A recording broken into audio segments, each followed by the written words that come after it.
I'm Nicola López.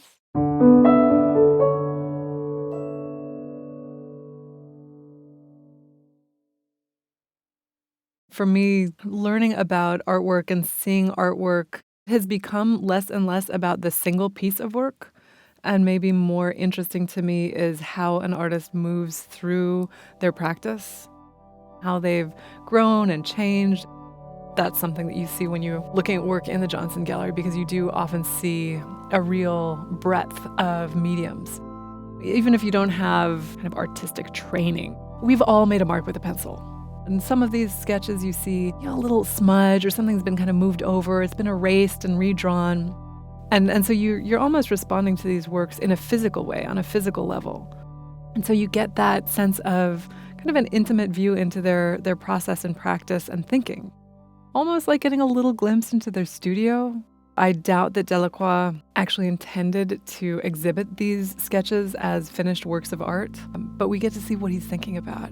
The sense of fluidity in that ink, and then you get the weights in those lines. So you get the trial and error, you get the process. And you don't get that same sense out of a painting. It's a different language, and it might allow you a different way into their work. And I was looking at the Callot print and drawing, and it's the same image, except that in the print it's flipped. But the ink has this dreamy kind of fluid quality. You really get the sense of that kind of light dissolving over the landscape. And then that same image created in etching is just so hyper precise. Every medium has its own personality. And I think that paper is a really sensitive surface. The paper dictates part of what that image is going to look like in the end.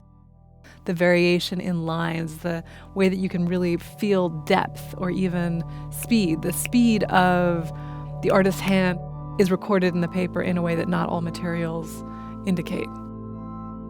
And you see how medium contradicts or pushes or questions the subject matter. And part of its content is about how these different layers interact.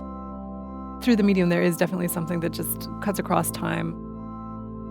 As an artist, to feel as though I can have a conversation with these artists that I really admire who might have lived hundreds of years ago, but there's still something that makes our work equate.